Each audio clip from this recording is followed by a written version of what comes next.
This is 30 Minutes of Learning with Gina, and today I have Jared and Colleen. And Jared and Colleen are parents of Chloe and Claire. And I'm just going to give you guys a quick intro, and then let me know if I'm missing anything. Colleen is the founder and president of the Rhetland Foundation. Jared is a sales operation manager at KTM in Australia, where you guys currently live now. We met in 2016. We were neighbors for a brief amount of time. And I'm so thankful for that because you were my best neighbors and now we're friends forever. You guys moved to Temecula. You took your two girls there. And one of the reasons you made that decision was because your oldest daughter, Claire, was in a wheelchair. And it's so hard to find an ADA compliant home in Santa Cruz County, right? And if you do find it, it's exorbitant in cost. And so you went to Temecula because you could get a brand new home. Well, and also Santa Cruz, we couldn't find an ADA life in Santa Cruz. You know, It wasn't just our home. It was kind of everywhere we went. It was really challenging. Yeah. So you go to Temecula, you buy this beautiful home where it's easy to get around. There was so much handicap parking. It was everywhere you go. Like there was just like 10 spaces, not one. It was so easy. Yeah. That maybe someone's parked in, even though if they're not handicapped, they're just kind of using it. Right. Yeah. In Santa Cruz, the always there were never free spaces. It was oddly challenging. Yeah. So you're in Temecula and you lose Claire. She's got Rett syndrome. Will you tell us what Rett syndrome is for people who don't know? Sure. So Claire was born a healthy baby girl. Her first year of life, it was like the typical, we have like the most brilliant, healthy baby first child experience. Mm-hmm. And then shortly after her first birthday, she started to lose. She stopped progressing and hitting milestones normally. So we went through this whole process and they did a test on something they didn't think it was. And right before her second birthday, she was diagnosed with Rett syndrome, which is a genetic disorder that causes it's girls and boys, but because it's on the X chromosome, it happens a little bit more frequently in girls, to lose skills that they had. So while she had speech, she had hand use, she lost all that when she was 2. And then she, going forward, was nonverbal. She walked but required assistance. So her body didn't work as well as her brain. Her brain worked to control her body. From the time she got diagnosed to the time she was in a wheelchair, when did that happen? Well, she was 2. So babies are in wheelchairs. We just call them strollers, you know? Mm-hmm. So her first medical equipment was technically a stroller. Yeah. And then I think there's criteria for growth for size. Oh, and shit, okay. Yeah. Okay. So when we talk about grief, you guys, we talk about grief from that moment on, don't we? Losing for sure. Diagnosis. Yeah. We were experts in grief before she died. And your grief looks different. Your grief when she was diagnosed and all the things you had to go through while she was alive, to then losing her and then going through that type of grief. So most of your marriage has been around grief, yet you two are still here today. And you're one of my favorite couples. And you're so honest with your grief and funny sometimes with your grief. And you've done it. I mean, you're getting through it and you're coming out stronger, at least from my perspective. Well, thank you. So what does it feel like from the moment? What was that initial feeling when you first heard the diagnosis? What did that first year look like for you two? I got in several car accidents. Like I was a mess. Like I like literally like my brain stopped being able to function well. Like Yeah.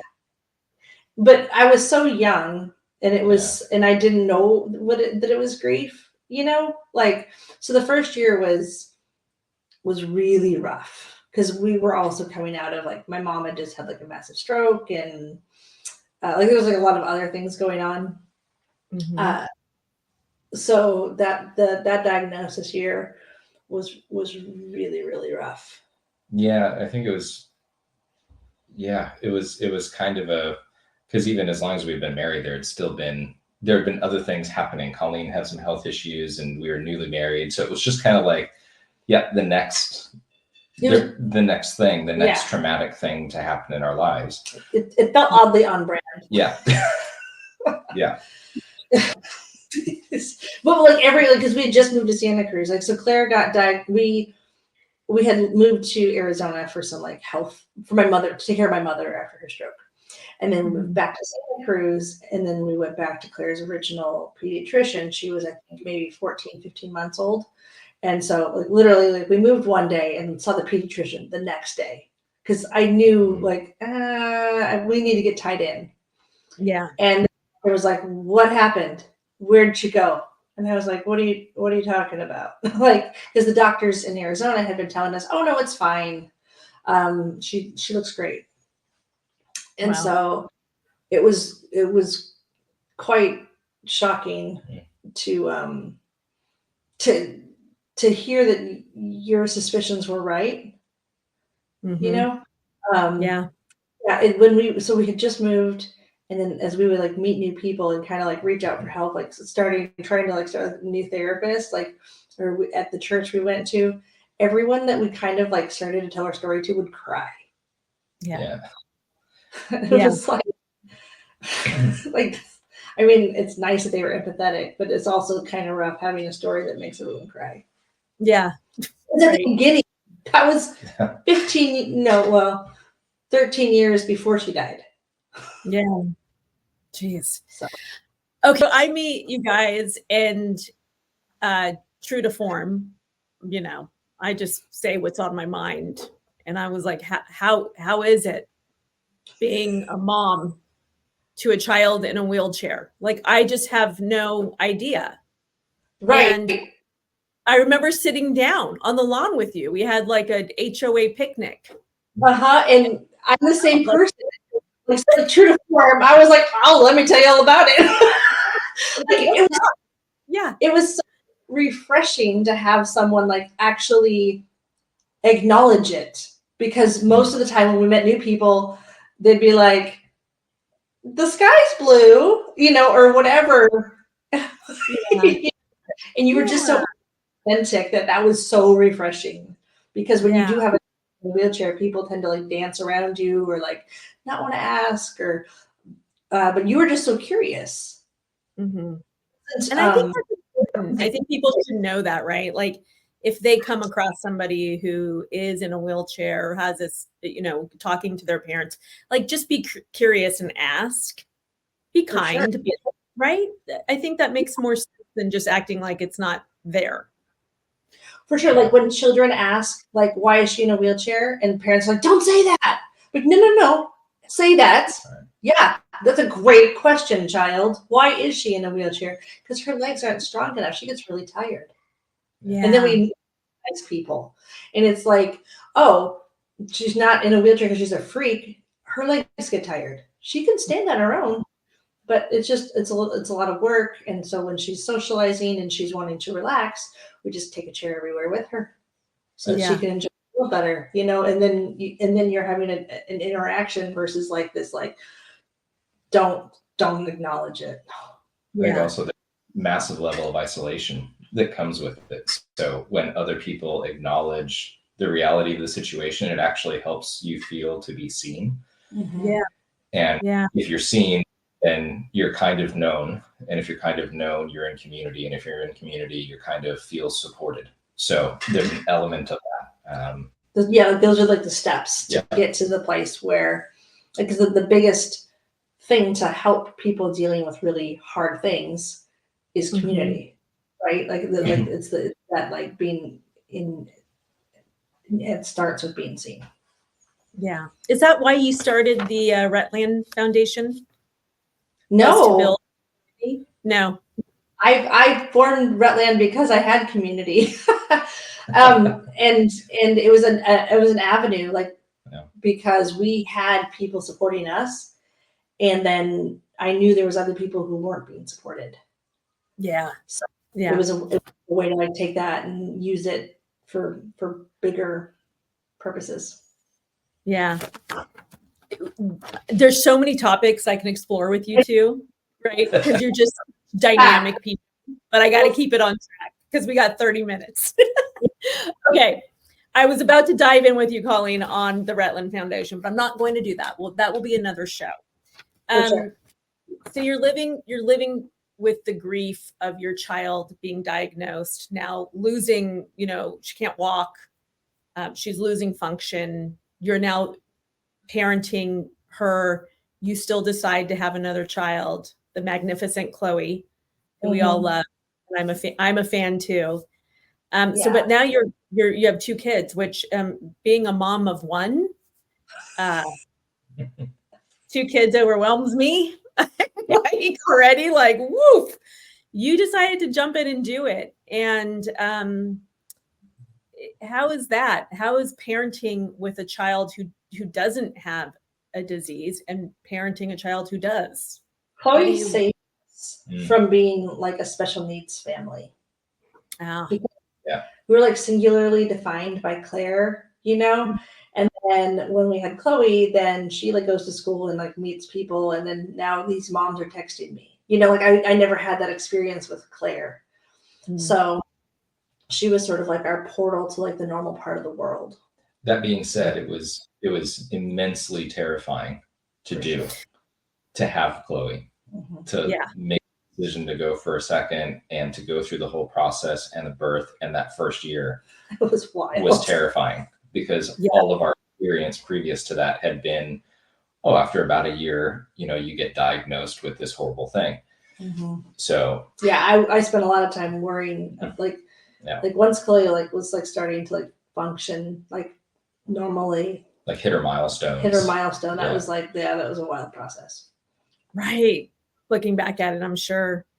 Even she just turned 15, Claire died when she was 15. So Chloe's next birthday, she'll be 16, which is something her sister never did. Right. So everything's a comparison. Yeah. A little bit. What are your guys' biggest fights during? Biggest? Because I know, like, Adam, we fought like over. Like, we're so like pumped up on our daughter, and like that will bring out a big fight for us if we're disagreeing about something, which we don't do anymore. But in the beginning, right? In the beginning, I think our biggest fight was that we grieved differently. Yeah. And this is actually the thing that helped us the most when Claire died, was that we had like kind of learned how to not do this. Like, Jared was really mad, and I was like, I can't believe you hate my child. That was a pretty big fight. Yeah, the fights were all around the differences in how we were handling it, not strategies on how to best care for her or anything. It was, I'm disengaged because I'm like, you were mad at God. You were like mad that she had Rett syndrome. But I couldn't even speak to it. Like, at that point, I hadn't done the work yet to actually have the self-awareness to even put words to what I was feeling. I was just not happy, and just, there was this constant grating. So then you find out everything, but I think that was like the biggest, hardest thing for like, because I felt like, okay, like I like skipped that part and went to acceptance. Like, okay, so she has Rett syndrome. I love her. Like, she's amazing. Like, this is what this is. Like, this isn't like, her diagnosis didn't change anything to me. And it did for Jared. And so that sort of like, I love our child like she is, and you want to change, like, you wish you didn't have this because she's really great as she is. And then that's a really bad thing to say to your husband.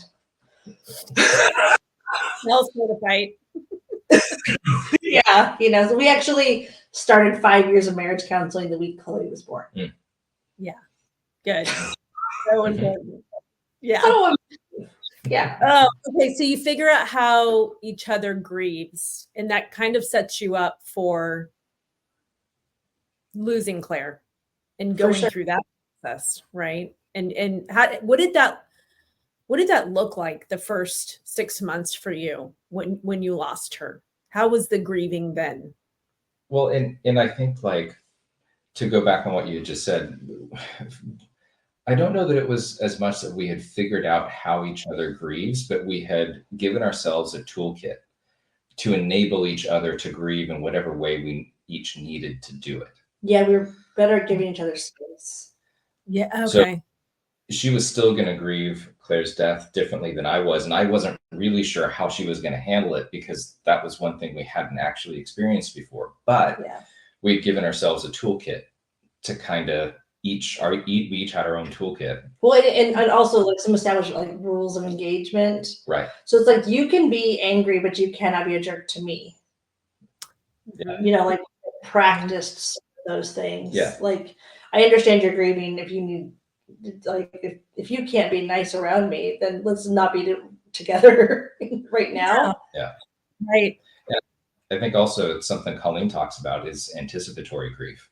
Like, we held the potential reality of this happening pretty closely. Not in an unhealthy, weird way, but like, look, the reality of the situation with what Claire had is that parents walk in and find their daughters in bed, gone. They just didn't wake up.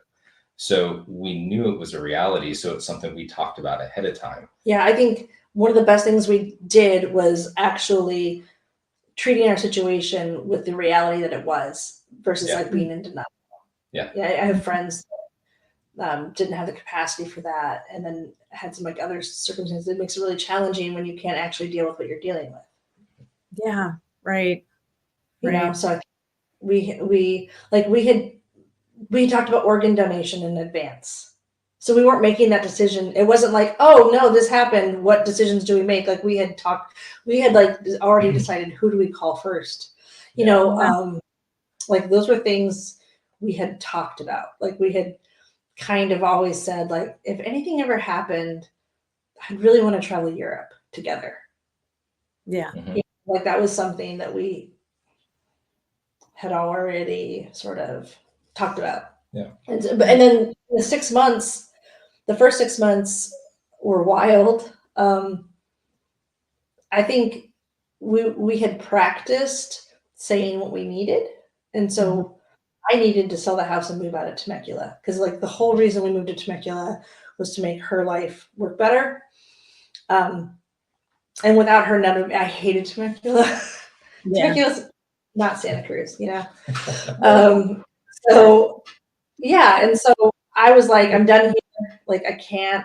And I appreciated you being supportive of that. It really helped that I was able to know what I needed. Yeah. And that was something that you just learn as like special needs parents, sort of like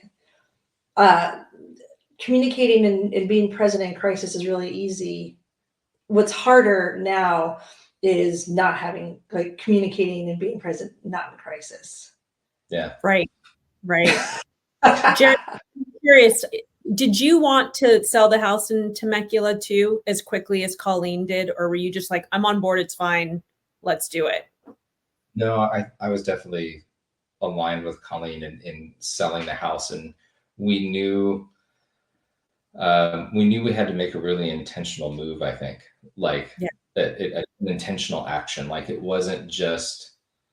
We knew that the potential for when something like that happens, like the fallout from it, physically, mentally, emotionally, for us, we knew that we couldn't just stay in that house and then try to like fumble through it, because honestly, we didn't have a lot of community in the Temecula area anyway.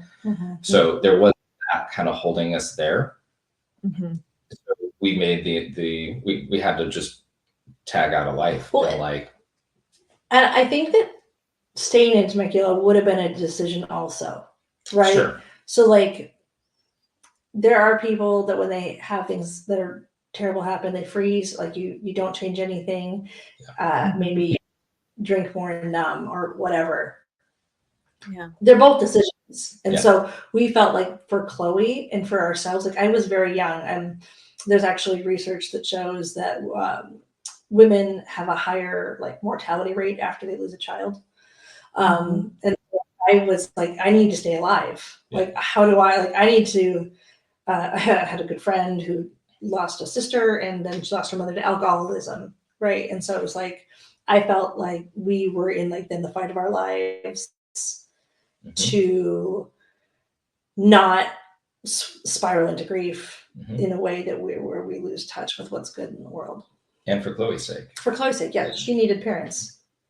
Yeah. And you guys made a decision to move to a place where you could seek some therapy, right? And kind of have a quieter surrounding and find some therapy that probably was really helpful for you in this first initial phase of losing Claire.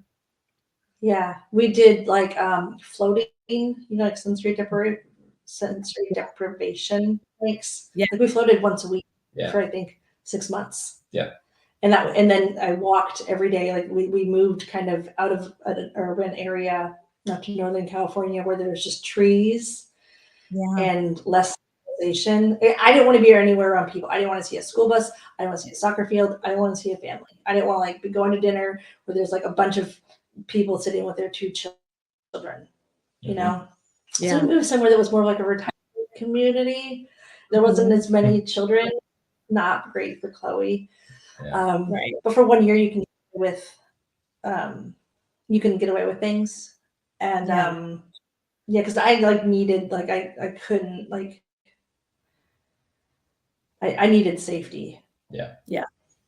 So Yeah. And we were lucky to be able to and also like I don't know that we were looking for it, but when it fell together, it just made sense. So we just didn't fight it. Yeah. So you're in this quiet space and you guys are going through this grief process of the first year. And somewhere in this year, you decide to just, hey, we're going to Austria, right? We're going to get ourselves to Europe, right? And you go from, I guess it wasn't too jarring like Santa Cruz to Temecula, but you go from like the redwoods in the mountains to farmland in Austria. And, when I think about this for you two, I think this is where the real healing probably started, right? I didn't realize how our whole life was triggering. Like California was triggering, like everything was triggering. Yeah. Having a special needs child is really hard. And there was like layers and layers and layers of hard. And like simple things, like even like the ambulances, the sirens are different in Austria. Like the systems are different, like the school system's different, the medical system's different. So like nothing that had hurt, like it was free of things that had hurt us. Yeah. Yeah. Like, these like beautiful mountains with schnitzel and beer that tasted like heaven. Yeah. It was great. And also throwing yourself in an environment where you don't really speak the language yet. You're trying to work. Jared, you're going to work every day in this office that you're like, what is happening here? I don't, I got to figure this all out. You're changing your brain pathways by just moving to a new country. And then you're grieving at the same exact time. I mean, it's kind of wild. We had like gone up into the mountains and grieved so freaking hard that we needed to stop. Like, I feel like our bodies and our souls couldn't cry. Like, my face was so puffy. I couldn't cry anymore. Like, my eyes were like, we can't. And so Australia was actually like this really nice, like, we're just gonna, like, that'll be like over. This is one of the things I've learned about grief is like, it's always gonna be there. Yeah. But you can't be with it all the time.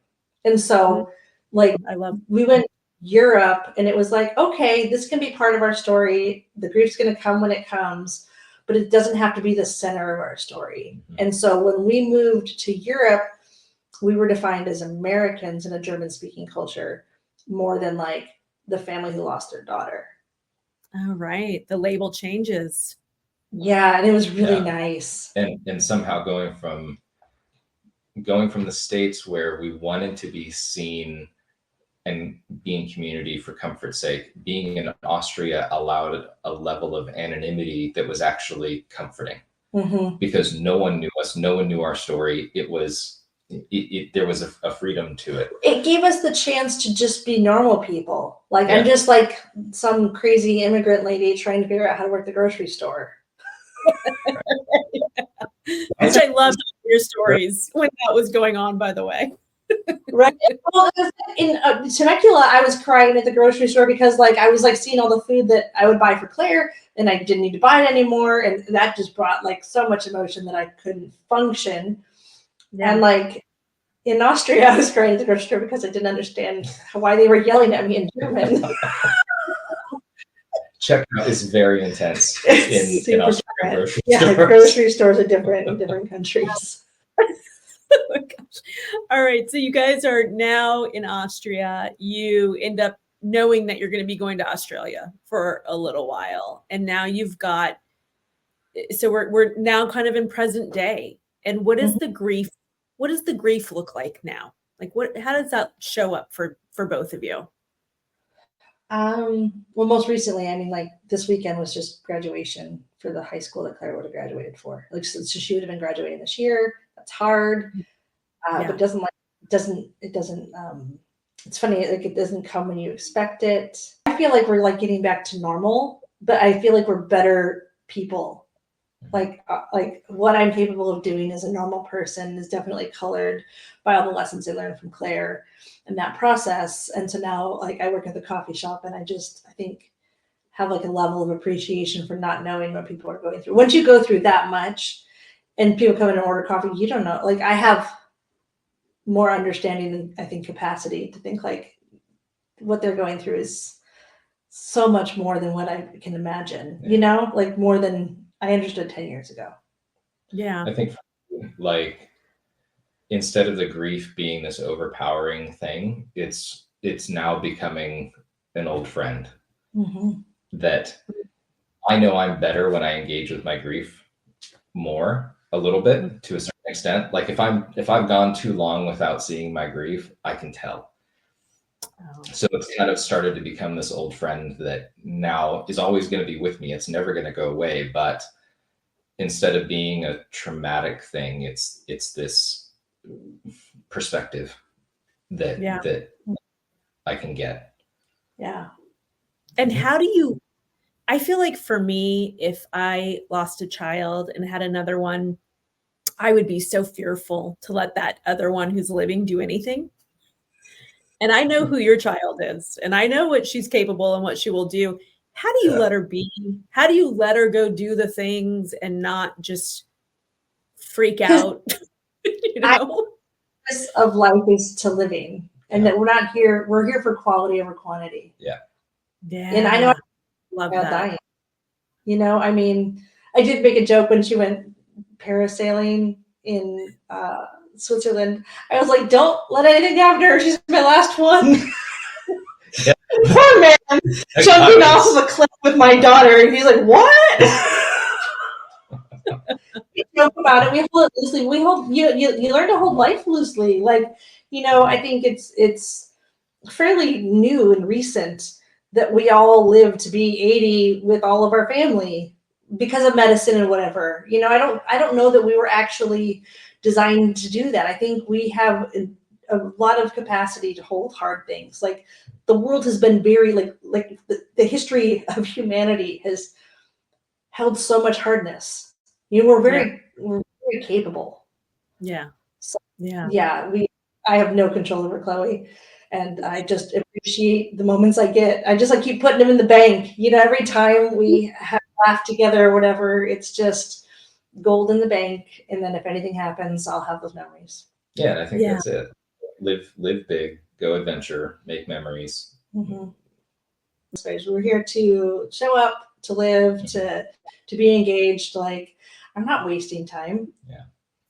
I mean, well, you guys, inspired us. You inspire us all the time. We're always like, we just love watching your adventures, and it gets us excited for our own.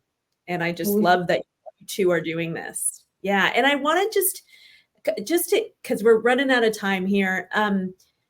For last question is, looking back, like if a young couple goes through losing a child or experiencing, a diagnosis, what is the best advice you could give them to get through it?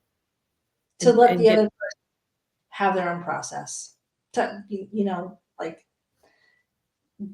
Jared had to do Jared's way. Yeah. And as much as I tried. I think do the work to kind of focus on yourself a little bit, like process your own stuff, get yourself healthy, bring your whole self to the situation. Yeah. Go to therapy before the house is on fire. Yeah, for sure. Yeah. It's like, you can't go to therapy when your child just died. Like, you don't have the capacity for years. Yeah. And also understanding that the other person will change. Like, that happens that day. Like, I absolutely understand why people get divorced after a diagnosis, after a death, because Jared's not the same person that he was. I'm not the same person that I was. And so you have to kind of be open to, like, this is a process that's going to change us. And to stay the same through this is asinine. Right. And you guys are helping people. I mean, you're always helping people, but now you have a new podcast called Passing for Normal. I listened to it on Podbean. I don't know. I bet you can find it other places. Tell me how that experience is going. So just for backstory, Colleen has done podcasting before. Jared, this is your first time. How is it together? You guys are so good. I love listening to you. How do you make it? How do you do it? I'm really enjoying the process. I have a lot more fun doing it with Jared than without him. Yeah. It's interesting. Yeah. I have to bribe Jared sometimes. I tend to be quiet and not talk a lot, or engage socially. And so to have a structured conversation has been a learning experience for me, but good. But I mean, part of the reason we started to do it was so that we could kind of also use it as a tool for us to kind of get to know each other a little bit more and have a conversation and just do that. So yeah, it's been good. Yeah. And that's what you're doing. I mean, that's what I love about it, is that you just really are having a conversation. Like, you're just talking about the experience, whatever it is, the subject matter, but you're real. And I think people will gain a lot of insight from it, especially through grief. And I think grief can look so many different ways on any given moment. And you've shown that to us. And it's just really cool that you guys are so open and honest.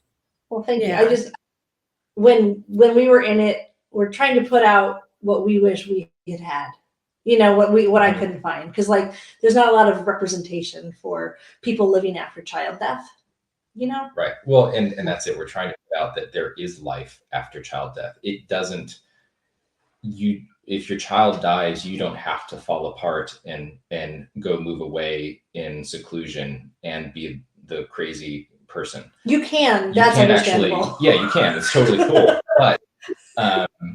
But you can also move on and move through it and kind of grow from it. So yeah. Well, I'll definitely link your podcast down below, and I appreciate you two so much. Thanks for coming on the show. Thank you, Jane. I love what you're doing. It's so fun to watch. I love you guys so much. Bye. Bye.